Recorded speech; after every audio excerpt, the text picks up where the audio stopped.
नमस्कार साथियों, स्वागत है द कलेक्टिव लर्निंग में। मैं हूं Amit Dwivedi. NTPC graduate level में जो भी बायोलॉजी से रिलेटेड क्वेश्चन पूछे गए थे सीबीटी में, वो सभी क्वेश्चन यहां पे हम करने वाले हैं। चलिए शुरू कर रहे हैं। इसका आज पहला क्वेश्चन है, मनुष्य की रुधिर समूह प्रणाली यानी ब्लड ग्रुप सिस्टम की खोज किसने की थी? यानी जो ब्लड का ग्रुप होता है उसकी खोज किसने की थी? तो इसका सही उत्तर क्या होगा? कार्ल लैंडस्टीनर ने इसकी खोज की थी। ऑप्शन बी इसका करेक्ट होगा।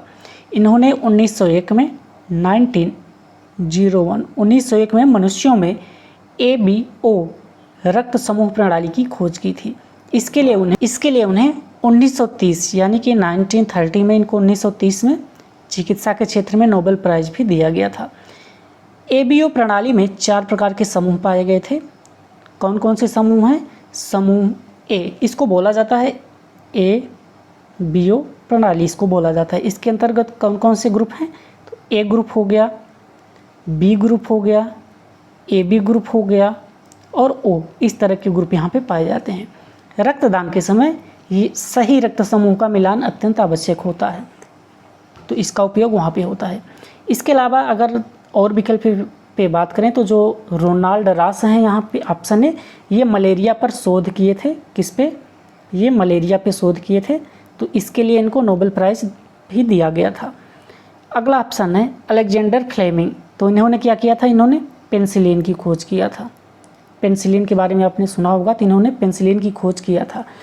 फिर तीसरा है विलियम हार्वे। विलियम हार्वे ने क्या किया था? रक्त परिसंचरण की खोज की थी।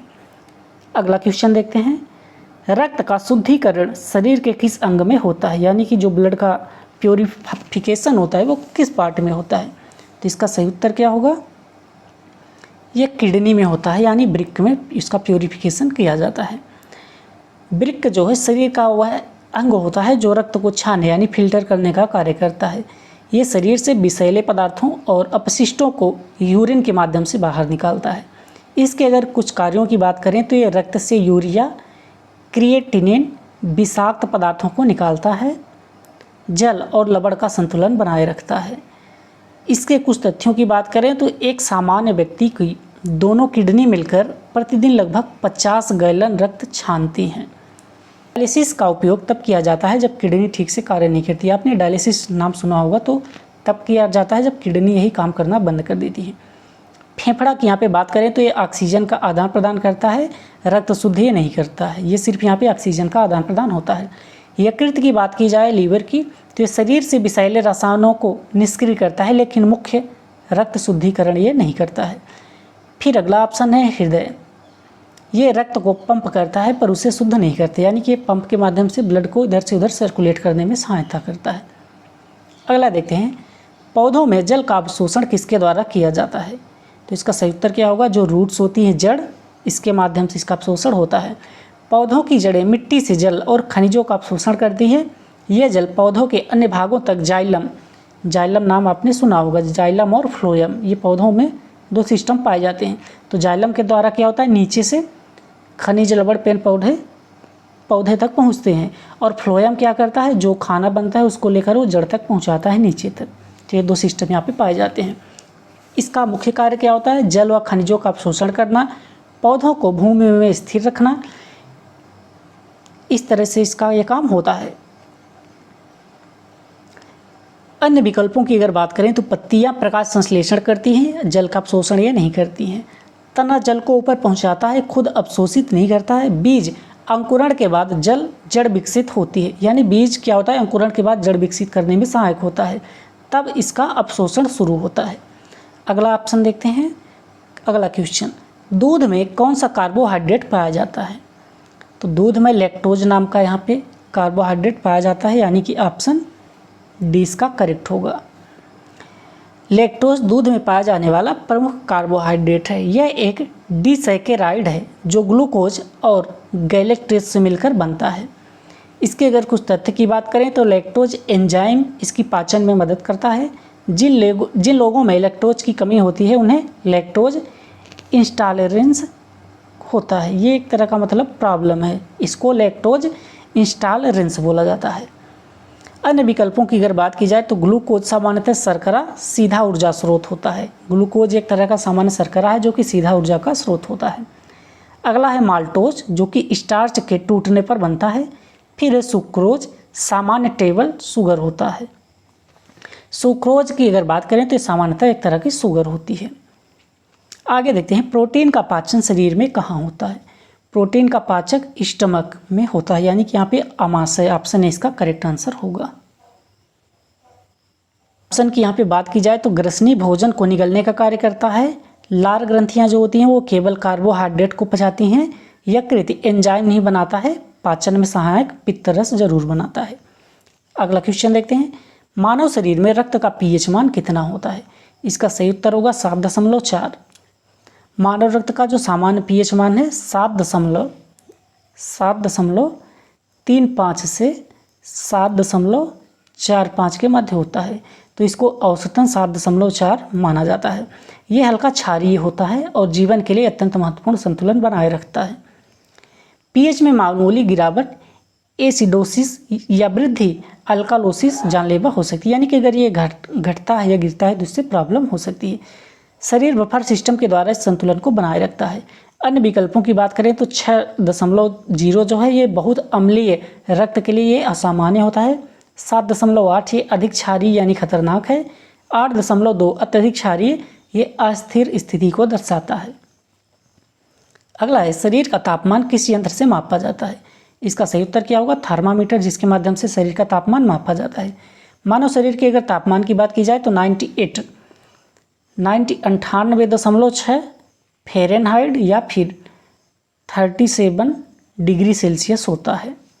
थर्मामीटर का आविष्कार किसने किया था, तो डेनियल फ़ारेनहाइट ने किया था, जो कि 1714 में किया था। ऑप्शन की बात करें, बैरोमीटर ये वायुमंडलीय दबाव मापने के लिए उपयोग होता है। हाइग्रोमीटर आर्द्रता या फिर ह्यूमिडिटी मापने के लिए। एनीमोमीटर ये पवन की गति मापने के लिए उपयोग में लाया जाता है। अगला प्रश्न देखते हैं, कौन सा उत्तक शरीर के अंगों को आपस में जोड़ता है। तो इसका सही उत्तर क्या होगा, कनेक्टिव टिश्यू या फिर संयोजी उत्तक इसको बोलते हैं। संयोजी उत्तक शरीर के विभिन्न भागों को जोड़ने और रक्षा करने का कार्य करता है। इसमें रक्त, अस्थि, उपास्थि, वसा आदि शामिल होते हैं। उदाहरण के अगर देखें तो रक्त में तरल संयोजी उत्तक पाया जाता है, अस्थि में कठोर संयोजी उत्तक, वसा चर्बी युक्त उत्तक पाया जाता है। अन्य विकल्पों की अगर यहाँ पे बात की जाए तो पेशी उत्तक गति के लिए जिम्मेदार होता है। तंत्रिका उत्तक संदेशों को वहन करता है। एपिथेलियस उत्तक शरीर और अंगों की सतह को ढकता है। अगला प्रश्न है, दांतों और हड्डियों में पाए जाने वाला प्रमुख तत्व कौन सा है। तो यहाँ पे कैल्शियम पाया जाता है, यानी ऑप्शन 20 का करेक्ट आंसर होगा। कैल्शियम हड्डियों और दांतों का प्रमुख घटक है। यह हड्डियों की मजबूती के लिए आवश्यक होता है। हड्डियों में कैल्शियम फास्फेट के रूप में मौजूद होता है। इसकी कमी से ऑस्टियोपोरोसिस हो सकता है। अन्य विकल्पों की अगर बात करें तो लोहा रक्त में हीमोग्लोबिन का घटक होता है।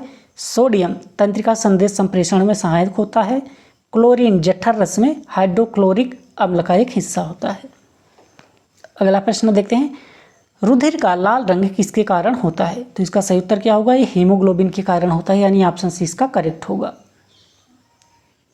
हीमोग्लोबिन क्या है, एक प्रोटीन होता है जो ऑक्सीजन वहन करता है और लौह तत्व के कारण ये रक्त को लाल रंग देता है। यह आरबीसी में पाया जाता है, लाल रक्त कोशिकाओं में। शरीर में ऑक्सीजन आपूर्ति का यह मुख्य माध्यम भी होता है। अन्य विकल्पों की अगर बात करें तो एल्ब्यूमिन ये रक्त में प्रोटीन दबाव बनाए रखता है। ग्लूकोज ये ऊर्जा का स्रोत होता है। फाइब्रिनोजन ये थक्के बनाने में सहायक होता है। जब मान लीजिए कहीं कटफट जाता है तो थक्का बनाने में फाइब्रिनोजन हेल्प करता है। अगला, हृदय की धड़कन को नियंत्रित करने वाला अंग कौन सा है। तो इसका करेक्ट आंसर क्या होगा, मस्तिष्क इसको कंट्रोल करता है, ऑप्शन ए इसका सही होगा। हृदय की धड़कन को मस्तिष्क के मेडुला ओब्लोगेटा द्वारा नियंत्रित किया जाता है। मेडुला ओब्लोगेटा इसको बोला जाता है। संबंधित तथ्यों की अगर यहाँ पे बात की जाए तो मस्तिष्क तंत्रिका संकेतों के माध्यम से हृदय की गति को नियंत्रित करता है। सहानुभूति तंत्रिका तंत्र यानी सिंपैथेटिक ये क्या करता है, गति बढ़ाता है। परानुभूति घटाता है। अन्य विकल्पों की अगर यहाँ पे बात की जाए तो यकृत पाचन में सहायक होता है, हार्मोन नहीं बनाता है। वृक्क रक्त शुद्ध करता है पर नियंत्रण नहीं करता। और जो अंड ग्रंथि होती है महिला हार्मोन बनाती है, हृदय से संबंधित नहीं है, इसको ओवरी भी बोलते हैं। अगला ऑप्शन है द्रव रक्त का कौन सा गठन थक्का बनाने में सहायक होता है? तो जो प्लेटलेट्स होती हैं ये क्या करती हैं? ऑप्शन डी इसका करेक्ट आंसर होगा। प्लेटलेट्स रक्त का थक्का बनाने में हेल्प करती हैं। प्लेटलेट्स की महत्वपूर्ण भूमिका होती है जब शरीर में कोई चोट लगती है तो ये सक्रिय होकर रक्तस्राव को रोकने में सहायता करती हैं। इन्हें थ्रोम्बोसाइट्स भी कहा जाता है। इसकी कमी से हीमोफीलिया जैसी रक्तस्राव संबंधी बीमारी हो सकती है। आरबीसी ऑक्सीजन का वहन करता है। डब्ल्यूबीसी रोग प्रतिरोधक प्रणाली का हिस्सा होता है और प्लाज्मा तरल हिस्सा पोषक तत्व ये वहन करता है। अगला है इंसुलिन शरीर के किस अंग से स्रावित होता है? तो इसका करेक्ट आंसर क्या होगा? पेनक्रियाज या फिर अग्नाशय इसको बोलते हैं, इसका सही उत्तर होगा। इंसुलिन एक तरह का हार्मोन होता है जो अग्नाशय में पाए जाने वाले लैंगरहैंस की दीपिकाओं यानी आइसलैंड ऑफ लैंगरहैंस इसको बोला जाता है से स्रावित होता है। यह रक्त में ग्लूकोज के स्तर को कंट्रोल यानी नियंत्रित करता है। इंसुलिन की कमी से मधुमेह यानी डायबिटीज नाम की बीमारी होती है। इंसुलिन पहली बार फ्रेडरिक बेंटिंग और चार्ल्स बेस्ट ने खोजा था। कब? 1921 में इसको खोजा गया था। अन्य विकल्पों की अगर बात करें तो यकृत पित्तरस बनाता है, आमाशय भोजन पचाने वाला अम्ल बनाता है, वृक्क रक्त शुद्ध करता है। अगला है कौन सा हार्मोन फाइट और फाइट प्रतिक्रिया में सहायक होता है? तो एड्रीनालिन इसका सही उत्तर होगा यानी ऑप्शन सी इसका करेक्ट होगा। एड्रीनालिन हार्मोन अधिवृक्क ग्रंथियों यानी कि एड्रिनल ग्लैंड्स से स्रावित होता है। यह शरीर को किसी भी संकट या तनाव की स्थिति में जल्दी प्रतिक्रिया करने में सक्षम बनाता है। इससे अगर संबंधित जानकारी की बात करें तो ये हृदय गति बढ़ाता है, रक्तचाप बढ़ाता है और मांसपेशियों को सतर्क करता है। इसे आपातकालीन हार्मोन्स भी कहा जाता है। अन्य ऑप्शन की बात करें तो इंसुलिन ग्लूकोज नियंत्रण में सहायक होता है। थायरॉक्सिन चयापचय नियंत्रित करता है यानी कि चय अपचय को कंट्रोल करता है। एस्ट्रोजन स्त्रियों में ये एस्ट्रोजन क्या होता है? ये महिलाओं का एक हार्मोन होता है। आगे देखते हैं आँख के रंगीन भाग को क्या बोला जाता है? यानी कि जो आँख का कलरफुल पार्ट होता है उसको क्या बोलते हैं? तो इसको आइरिस बोला जाता है। ऑप्शन सी इसका करेक्ट होगा। आइरिस आँख का वह रंगीन भाग होता है जो पुतली यानी प्यूपिल को नियंत्रित करता है। यह आँख में प्रवेश करने वाले प्रकाश की मात्रा को कम या ज़्यादा करता है। अन्य ऑप्शनों की यहाँ पे बात करें तो रेटिना प्रकाश संवेदनशील परत होती है। लेंस प्रकाश को फोकस करता है। कार्निया आँख की पारदर्शी बाहरी परत होती है। अगला क्वेश्चन है जंतुओं में पाचन तंत्र की खोज किसने की थी? तो इसका सही उत्तर क्या होगा? विलियम ब्यूमोंट ने की थी। ऑप्शन बी इसका सही होगा। विलियम ब्यूमोंट को पाचन क्रिया का जनक फादर ऑफ गैस्ट्रिक फिजियोलॉजी कहा जाता है। इन्होंने पाचन क्रिया का पहला वैज्ञानिक अध्ययन किया था। अन्य ऑप्शन की बात करें तो विलियम हार्वे ने रक्त परिसंचरण के लिए इन्होंने काम किया था, उसकी खोज की थी। डार्विन प्राकृतिक चयन सिद्धांत को इन्होंने बनाया था। और अगले हैं लेनिनेक, ये स्टेथोस्कोप के आविष्कारक हैं। स्टेथोस्कोप क्या होता है? जिसके माध्यम से डॉक्टर आपके मतलब कभी आप गए होंगे डॉक्टर के पास तो अपने कानों में लगाए रहते हैं और उसको आपके सीने में रखकर उससे आवाज़ सुनते हैं। तो इसका निर्माण लेनिनेक ने किया था। अगला है शरीर में भोजन का प्रमुख पाचन कहाँ होता है? तो कहाँ पे होता है? स्मॉल इंटेस्टाइन में होता है यानी छोटी आंत में होता है। ऑप्शन सी करेक्ट होगा। भोजन का सबसे अधिक पाचन और अपशोषण छोटी आंत में होता है। यहीं पर पित्त रस, अग्नाशय रस और आंत रस मिलकर पोषक तत्वों को जोड़ते हैं। अन्य ऑप्शन की बात करें तो आमाशय प्रारंभिक प्रोटीन का पाचन करता है। बड़ी आंत जल का अपशोषण करती है। ग्रसनी भोजन को निगलने में सहायक होती है। अगला क्वेश्चन है कौन सा विटामिन सूर्य के प्रकाश से प्राप्त होता है? तो ऑप्शन डी इसका करेक्ट आंसर होगा क्योंकि यहाँ पे विटामिन डी का स्रोत सूर्य होता है। सूर्य के प्रकाश के संपर्क में आने पर त्वचा विटामिन डी का उत्पादन करती है। यह हड्डियों को मजबूत रखने और कैल्शियम के अवशोषण में सहायक होती है। अन्य ऑप्शन की बात करें तो विटामिन ए आँखों की रोशनी में हेल्प करता है, बढ़ाता है। विटामिन बी चयापचय क्रियाओं में सहायक होता है। विटामिन सी रोग प्रतिरोधक शक्ति को बढ़ाता है यानी कि स्कर्वी जैसे रोगों में भी ये हेल्प करता है। इस हार्मोन की कमी से मधुमेह रोग होता है। तो इसका सही उत्तर क्या होगा? इंसुलिन की कमी से मधुमेह रोग होता है यानी ऑप्शन बी इसका करेक्ट होगा। इंसुलिन हार्मोन अग्नाशय से स्रावित होता है और यह रक्त में ग्लूकोज के स्तर को नियंत्रित करता है। इसकी कमी से मधुमेह या फिर डायबिटीज होता है। डायबिटीज़ की बात करें तो एक टाइप 1 डायबिटीज़ होती है, अग्नाशय इंसुलिन नहीं बनाता है तब होती है। दूसरा टाइप 2 डायबिटीज़ होती है, शरीर इंसुलिन का ठीक से उपयोग नहीं कर पाता है तब टाइप 2 मधुमेह होता है। अन्य ऑप्शन की बात करें तो एक थायरॉक्सिन है, ये चयापचय को नियंत्रित करता है। एड्रीनालिन ये तनाव प्रतिक्रिया में सहायक होता है। अगला है ग्लूकागॉन, ये ग्लूकोज को बढ़ाने वाला हार्मोन है। अगला क्वेश्चन है कौन सी ग्रंथि मास्टर ग्रंथि कहलाती है? उसका सही उत्तर क्या होगा? पिट्यूटरी ग्लैंड जो होती है उसको मास्टर ग्रंथि बोला जाता है। ऑप्शन ए इसका करेक्ट आंसर होगा। अन्य ऑप्शन की बात करें तो थायराइड चयापचय नियंत्रित करता है, अधिविक्र एड्रीनालिन बनाता है, अग्नाशय इंसुलिन बनाता है। अगला क्वेश्चन देखते हैं मनुष्य में सामान्य रक्तचाप कितना होता है? तो मनुष्य का सामान्य रक्तचाप 120 से लेकर 80 इतना ये होता है। ये ऑप्शन इसका करेक्ट होगा। सामान्य मानव रक्तचाप, रक्त का तरल भाग क्या कहलाता है? तो इसको प्लाज्मा बोला जाता है। ऑप्शन भी यहाँ पे करेक्ट होगा। प्लाज्मा रक्त का तरल हिस्सा होता है, इसमें कोशिकाएं जैसे कि आरबीसी, डब्ल्यूबीसी और प्लेटलेट्स तैरती हैं। ये पोषक तत्व हार्मोन, एंजाइम और अपशिष्ट उत्पादों का परिवहन करता है। तत्वों की बात करें जैसे प्लेटलेट्स होती हैं तो ये थक्के बनाने में सहायक होती हैं, आरबीसी ऑक्सीजन वहन करती हैं और डब्ल्यूबीसी संक्रमण से लड़ती हैं। शरीर की सबसे लंबी ग्रंथि कौन सी होती है? तो लीवर यानी यकृत, ऑप्शन सी यहाँ पे करेक्ट हो गया, सबसे लंबी ग्रंथि होती है। पिट्यूटरी ग्लैंड की बात करें तो मास्टर ग्रंथि होती है पर छोटी होती है। थायराइड ये गर्दन में स्थित होती है। त्वचा सबसे बड़ा अंग पर ग्रंथि ये नहीं है। अगला क्वेश्चन है रक्त में ऑक्सीजन को कौन वहन करता है? तो रेड ब्लड सेल्स यानी आरबीसी जो होती हैं वो इसको कंट्रोल करती हैं, मतलब इसको वहन करती हैं। इसका करेक्ट आंसर ऑप्शन बी होगा। डब्ल्यूबीसी क्या करती हैं? तो रोग प्रतिरोधक में हेल्प करती हैं। प्लेटलेट्स थक्का बनाती हैं। प्लाज्मा पोषक तत्व व अपशिष्ट का वहन करता है। अगला क्वेश्चन है मनुष्य की त्वचा का कौन सा भाग रंग निर्धारक करता है? तो इसका सही उत्तर क्या होगा? जो मेलानिन होता है। ऑप्शन सी यहाँ पे करेक्ट होगा। ये त्वचा के रंग को निर्धारित करता है। अन्य ऑप्शन की बात करें तो केराटिन ये नाखून बाल का घटक होता है। कोलेजन जो है ये त्वचा की लचीलापन यानी ये त्वचा को लचीलापन देता है। एपिडर्मिस ये बाहरी परत होती है, रंग नहीं निर्धारित करती। अगला ऑप्शन है प्रजनन अंगों को नियंत्रित करने वाला हार्मोन कौन सा है? तो इसको FSH हार्मोन बोला जाता है। क्या होता है? फॉलिकल स्टिमुलेटिंग हार्मोन्स इसको बोला जाता है। ऑप्शन बी यहाँ पे करेक्ट होगा। एक पिट्यूटरी हार्मोन है जो महिलाओं में अंडाणु निर्माण और पुरुषों में शुक्राणु निर्माण को ये कंट्रोल करता है। की बात करें जैसे TSH हो गया तो ये थायराइड हार्मोन नियंत्रक है। ACTH की बात करें तो ये अधिविक्र ग्रंथि नियंत्रण करता है। ADH की बात करें तो ये जल संतुलन बनाए रखता है। अगला प्रश्न है हीमोग्लोबिन किस धातु के साथ जुड़ा होता है? तो ये आयरन के साथ जुड़ा होता है। ऑप्शन सी इसका करेक्ट आंसर होगा। विकल्पों की बात करें तो कॉपर यकृत एंजाइम में पाया जाता है। जिंक कोशिका विभाजन और प्रतिरक्षा के लिए आवश्यक होता है। सिल्वर जीवाणुरोधी गुणों के लिए जाना जाता है। अगला प्रश्न है पौधों में जल का परिवहन कौन करता है? तो जाइलम जो होता है वो पौधों में क्या करता है?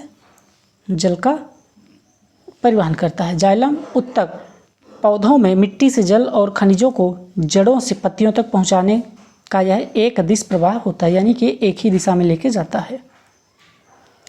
फ्लोएम की बात करें तो ये भोजन का परिवहन करता है, यानी कि ऊपर पत्तियों से लेकर जड़ों तक पहुंचाता है। पर्णहार जो होता है वो गैसों के आदान प्रदान के लिए उपयोगी होता है। और क्लोरोप्लास्ट जो होता है ये प्रकाश संश्लेषण के लिए उपयोगी होता है। अगला ऑप्शन है मानव शरीर की सबसे छोटी हड्डी कौन सी होती है? तो स्टेपीज जो होती है ये सबसे छोटी हड्डी होती है, यानी ऑप्शन है इसका करेक्ट आंसर होगा। अन्य विकल्पों की अगर बात करें तो फीमर सबसे लंबी हड्डी होती है जो कि जांघ में पाई जाती है। अगला है ह्यूमरस ये ऊपरी भुजा की हड्डी होती है। फिर है रेडियस ये अग्रभुजा की हड्डी होती है। अगला क्वेश्चन है पाचन क्रिया मुख्यतः किस अंग में होती है? तो ये दोबारा से क्वेश्चन आ गया है, कहाँ पे होती है? छोटी आंत यानी स्मॉल इंटेस्टाइन में होती है। अगला है DNA की द्वि हेलिक्स संरचना का प्रतिपादन किसने किया था? तो इसका सही उत्तर क्या होगा? वाटसन और क्रिक। वाटसन और क्रिक ने इसका डबल हेलिक्स स्ट्रक्चर का प्रतिपादन किया था। कब किया था? 1953 में किया था। जेम्स वाटसन और फ्रांसिस क्रिक ने DNA की डबल हेलिक्स संरचना का प्रतिपादन किया था। डार्विन कौन है? तो डार्विन विकासवाद का सिद्धांत दिए थे। मेंडेल ये वंशागति के नियम दिए थे। फ्लेमिंग ये पेंसिलिन की खोज किए थे। अगला क्वेश्चन है DNA का पूरा नाम क्या होता है? तो इसको क्या बोला जाता है? Deoxyribonucleic acid. ऑप्शन बी इसका करेक्ट आंसर होगा। डीएनए वह अणु है जो सभी जीवों की आनुवांशिक जानकारी को वहन करता है। यह दोहरे हेलिक्स की संरचना में पाया जाता है। इसमें अगर कुछ तथ्यों की बात करें तो इसमें 4 नाइट्रोजन बेस होते हैं। ATGC यह कोशिका के केंद्रक में पाया जाता है। और जो अन्य विकल्प हैं ABC यहाँ पे जो और दिए गए हैं ये सभी गलत रूप हैं। वास्तविक वैज्ञानिक नाम ये कोई नहीं होता है। अगला क्वेश्चन है, मस्तिष्क का सबसे बड़ा भाग कौन सा होता है? तो सबसे बड़ा भाग सेरिब्रम कहलाता है। ऑप्शन ए इसका करेक्ट आंसर होगा। सेरिब्रम मस्तिष्क का सबसे बड़ा भाग होता है और यह स्मृति, सोच, संवेदन और निर्णय और चाल ढाल को नियंत्रित करता है। अन्य विकल्पों की अगर बात की जाए यहाँ पे तो जो सेरिबेलम होता है यह संतुलन और समन्वय को नियंत्रित करता है। मिड ब्रेन दृष्टि व श्रवण को से संबंधित होता है। मेडुला हृदय की गति व श्वसन नियंत्रित करता है। अगला क्वेश्चन है, पत्तियों में गैसों का आदान प्रदान किसके माध्यम से होता है? तो यहाँ पे स्टोमेटा के माध्यम से, यानी ऑप्शन डी इसका करेक्ट होगा। स्टोमेटा के माध्यम से इसका आदान प्रदान होता है। स्टोमेटा पत्तियों की निचली सतह पर स्थित छोटे छोटे छिद्र होते हैं जो गैसों के आदान प्रदान और जल बाष्पोत्सर्जन में सहायक होते हैं। अन्य विकल्पों की बात करें तो फ्लोएम भोजन का परिवहन करता है। क्लोरोप्लास्ट प्रकाश संश्लेषण का केंद्र बिंदु मतलब केंद्र है। और क्यूटिकल जो होता है वो मोमदार परत जल संरक्षण करती है, यानी कि मोमदार परत बन करके जल का संरक्षण करती है। अगला है, कौन सी ग्रंथि एंडोक्राइन और एक्सोक्राइन दोनों होती है? तो इसका सही उत्तर क्या होगा? अग्नाशय यानी पैनक्रियाज सही उत्तर इसका होगा। पैनक्रियाज एक मिश्रित ग्रंथि है। यह इंसुलिन यानी कि एंडोक्राइक कार्य और पाचक एंजाइम एक्सोक्राइक कार्य दोनों स्रावित करता है। अन्य विकल्पों की अगर बात करें, थायराइड हो गया, ये केवल एंडोक्राइन होता है। अधिवृक्क केवल एंडोक्राइन होता है। पिट्यूटरी मास्टर ये एंडोक्राइन ग्रंथि होती है। अगला क्वेश्चन है, रक्त में ऑक्सीजन किससे जुड़कर परिवहन होता है? किससे जुड़ता है? हीमोग्लोबिन से जुड़ता है। ऑप्शन बी इसका करेक्ट आंसर होगा। इससे जुड़कर होता है। हीमोग्लोबिन आरबीसी में पाया जाने वाला प्रोटीन है जो आयरन के माध्यम से ऑक्सीजन परमाणु से जुड़कर उसे शरीर के अंगों तक पहुंचाता है। अन्य विकल्पों की यहाँ पे बात की जाए तो प्लेटलेट्स थक्के बनाते हैं। प्लाज्मा पोषक तत्व व अपशिष्ट वहन करता है। लसिका प्रतिरक्षा में भूमिका निभाता है। कमी से कौन सा रोग होता है? तो इसका सही उत्तर क्या होगा? रिकेट्स यहाँ पे होता है। ऑप्शन बी सही होगा। विटामिन डी की कमी से बच्चों में रिकेट्स रोग होता है जिसमें हड्डियाँ कमजोर और टेढ़ी हो जाती हैं। विटामिन ए स्कर्वी किसकी कमी से होता है? तो विटामिन सी की कमी से होता है। बेरी रोग विटामिन B1 की कमी से होता है। एनीमिया आयरन की कमी से होता है। अगला है, मानव शरीर में कुल कितनी हड्डियां पाई जाती हैं? तो इसका करेक्ट आंसर क्या होगा? 206 हड्डियां यहाँ पे पाई जाती हैं। वयस्क मानव शरीर में 206 हड्डियां होती हैं। जन्म के समय यह संख्या लगभग 270 होती है। तो यानी कि जब जन्म होता है तब ज़्यादा हड्डियाँ होती हैं, बाद में कम हो जाती हैं। कम क्यों होती हैं? कि लगभग 270 होती हैं जो कि समय के साथ जुड़कर कम हो जाती हैं, क्योंकि कई हड्डियाँ आगे चल करके एक दूसरे में जुड़ जाती हैं। इस तरह से 206 होती हैं। सबसे लंबी हड्डी की बात करें तो फीमर होती है जो कि जांघ की हड्डी, और सबसे छोटी हड्डी स्टेपीज जो कि कान की हड्डी होती है। अगला देखते हैं, किस अंग को रक्त का शोधक कहा जाता है, यानी ब्लड प्योरीफायर? तो ये किडनी यानी गुर्दा होता है। यहाँ पे ये दोबारा से क्वेश्चन आया हुआ है, किडनी यहाँ पे प्योरीफाई होता है। यहाँ पे एक फैक्ट याद रखिए कि प्रत्येक किडनी में लगभग 10 लाख नेफ्रॉन पाए जाते हैं। किडनी का कार्य हार्मोन निर्माण व जल संतुलन में भी होता है। अन्य विकल्पों की बात करें, फेफड़े गैसों का आदान प्रदान करते हैं। यकृत विसहरण करता है पर रक्त फिल्टर नहीं करता। हृदय रक्त पंप करता है। अगला क्वेश्चन है, त्वचा किस प्रकार की ग्रंथि है? तो त्वचा एक बहिस्रावी यानी कि एक्सोक्राइन होता है। इसका सही उत्तर ऑप्शन बी होगा। त्वचा में पसीना और तेल ग्रंथियां होती हैं जो अपने स्राव को बाहरी सतह पर छोड़ती हैं, इसलिए यह बहिस्रावी ग्रंथि कहलाती हैं। अंतःस्रावी हार्मोन रक्त में छोड़ते हैं। मिश्रित जैसे अग्नाशय हो गया, और डी ये कोई ऑप्शन है ही नहीं। ये अगला है, आँखों का रंग किससे निर्धारित होता है? तो मेलानिन से क्या होता है? मेलानिन, यानी कि ऑप्शन बी इसका करेक्ट हो गया। दोबारा से आया हुआ है, इसके माध्यम से निर्धारित होता है। एंटीबॉडी किस प्रकार की होती है? एंटीबॉडी क्या होता है? एक तरह की ये प्रोटीन होती है। एंटीबॉडीज विशेष प्रकार के प्रोटीन होते हैं जिन्हें शरीर की रोग प्रतिरोधक प्रणाली एंटीजन के विरुद्ध इनको बनाया जाता है। शरीर में संक्रमण से रक्षा करती हैं। वसा क्या करते हैं, तो ये ऊर्जा का स्रोत होता है। कार्बोहाइड्रेट शीघ्र ऊर्जा का स्रोत होता है। विटामिन सह एंजाइम के रूप में कार्य करते हैं। अगला है लार में कौन सा एंजाइम पाया जाता है, तो एमाइलेज यहाँ पे पाया जाता है। ऑप्शन बी, ऑप्शन सी इसका करेक्ट होगा। लार में एमाइलेज एंजाइम पाया जाता है जो स्टार्च यानी कार्बोहाइड्रेट को शर्करा में परिवर्तित करता है। अन्य ऑप्शन की बात करें, जो ट्रिप्सिन होता है ये प्रोटीन पचाने में सहायक होता है, ये अग्नाशय में होता है। पेप्सिन प्रोटीन पचाने वाला होता है अमाशय में। लाइपेज वसा पचाने वाला एंजाइम होता है। या डायबिटीज किस हार्मोन की कमी से होता है, तो इसका करेक्ट आंसर क्या होगा, इंसुलिन की कमी से होता है। ऑप्शन बी इसका करेक्ट आंसर होगा। अगला क्वेश्चन है मानव हृदय में कितने कक्ष होते हैं, तो इसका सही उत्तर क्या होगा, 4 कक्ष होते हैं। 2 आलिंद होते हैं और 2 निलय होते हैं। आलिंद को अट्रिया और निलय को वेंट्रिकल बोलते हैं। ये दोहरे परिसंचरण की व्यवस्था करता है। अगर जलीय प्राणियों की बात करें तो वहाँ पे 2 भाग पाए जाते हैं। उभयचर सरीसृप को बात करें तो वहाँ पे 3 भाग पाए जाते हैं इस तरह के, और मनुष्यों में 4 प्रकार के। कौन सा अंग शरीर से विषैले पदार्थों को बाहर निकालता है, तो लिवर या फिर यकृत। ऑप्शन सी इसका सही उत्तर होगा। निम्न में कौन सा पाचक एंजाइम नहीं है, तो जो ग्लूकागॉन है। ऑप्शन डी, ये क्या होता है, ये पाचन एंजाइम नहीं है। ऑप्शन डी, ग्लूकागॉन एक हार्मोन है जो अग्नाशय द्वारा स्रावित होता है और रक्त में ग्लूकोज का स्तर बढ़ाता है। यह पाचन एंजाइम नहीं है। इसके अलावा अन्य ऑप्शन की बात करें तो ट्रिप्सिन प्रोटीन को तोड़ता है।